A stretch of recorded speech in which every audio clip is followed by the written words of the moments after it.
قارون حضرت موسیٰ علیہ السلام کی برادری سے تھا۔ ان کا چچا زاد بھائی تھا۔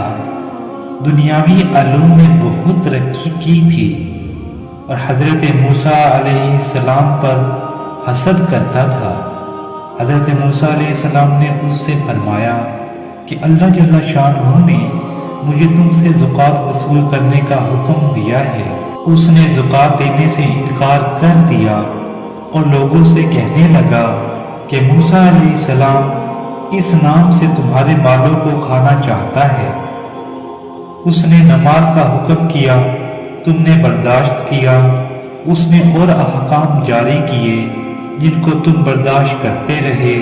اب وہ تمہیں زکوٰۃ کا حکم دیتا ہے، اس کو بھی برداشت کرو۔ لوگوں نے کہا یہ ہم سے برداشت نہیں ہوتا، تم ہی کوئی ترکیب بتاؤ۔ اس نے کہا میں نے یہ سوچا ہے کہ کسی فحاشہ عورت کو اس پر راضی کیا جائے جو حضرت موسیٰ علیہ السلام پر اس کی تہمت لگائے کہ وہ مجھ سے زنا کرنا چاہتے ہیں۔ لوگوں نے ایک فحاشہ عورت کو بہت کچھ انعام کا وعدہ کر کے اس پر راضی کر لیا کہ وہ حضرت موسیٰ پر یہ الزام لگائے۔ اس کے راضی ہونے پر قارون حضرت موسیٰ علیہ السلام کے پاس گیا اور ان سے کہا کہ اللہ تعالیٰ نے جو احکام آپ کو دیے ہیں وہ بنی اسرائیل کو سب کو جمع کر کے سنا دیجئے۔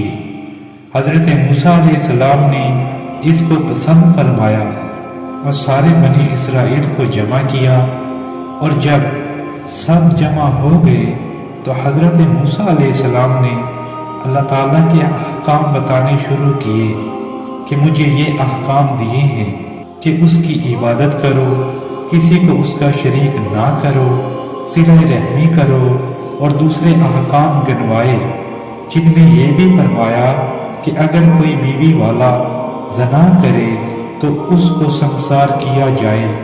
لوگوں نے کہا اور اگر آپ خود زنا کریں؟ حضرت موسیٰ علیہ السلام نے فرمایا اگر میں زنا کروں تو مجھے بھی سنسار کیا جائے۔ لوگوں نے کہا کہ آپ نے زنا کیا ہے۔ حضرت موسیٰ علیہ السلام نے تعجب سے فرمایا کہ میں نے؟ لوگوں نے کہا جی ہاں آپ نے، اور یہ کہہ کر اس عورت کو بلا کر اس سے پوچھا کہ تو حضرت موسیٰ علیہ السلام کے متعلق کیا کہتی ہے؟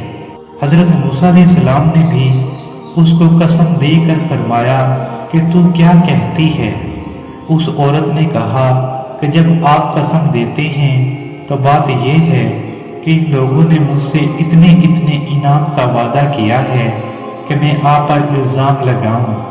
آپ اس الزام سے بالکل بری ہیں۔ یہ سن کر حضرت موسیٰ علیہ السلام روتے ہوئے سجدہ میں گر گئے۔ اللہ جل شانہ کی طرف سے سجدہ ہی میں وحی آئی کہ رونے کی کیا بات ہے، تمہیں ان لوگوں کو سزا دینے کے لیے ہم نے زمین پر تسلط دے دیا، تم جو چاہو ان کے متعلق زمین کو حکم فرماؤ۔ حضرت موسیٰ علیہ السلام نے سجدہ سے سر اٹھایا اور زمین کو حکم فرمایا کہ ان کو نگل جا۔ اس نے ایڑیوں تک نگلا تھا کہ وہ عاجزی سے حضرت موسیٰ علیہ السلام کو پکارنے لگے۔ حضرت موسیٰ علیہ السلام نے پھر حکم فرمایا کہ ان کو دھنسا دے، حتیٰ کہ وہ لوگ گردن تک دھنس گئے۔ پھر بہت زور سے وہ حضرت موسیٰ علیہ السلام کو پکارتے رہے۔ حضرت موسیٰ علیہ السلام نے پھر زمین کو یہی فرمایا کہ ان کو لے لے، وہ سب کو نگل گئی۔ اس پر اللہ جل شانہ کی طرف سے حضرت موسیٰ علیہ السلام پر وحی آئی کہ وہ تمہیں پکارتے رہے اور تم سے عاجزی کرتے رہے۔ میری عزت کی قسم اگر وہ مجھے پکارتے اور مجھ سے دعا کرتے تو میں ان کی دعا کو قبول کر لیتا۔ پیارے دوستو، آپ کو یہ ویڈیو کیسی لگی ہمیں کمنٹس میں ضرور بتائیے۔ اس ویڈیو کو لائک کریں، شیئر کریں۔ اس چینل کو اگر ابھی تک آپ نے سبسکرائب نہیں کیا تو فوراً کر لیں۔ اچھا دوستو، اگلی ویڈیو تک کے لیے اللہ حافظ۔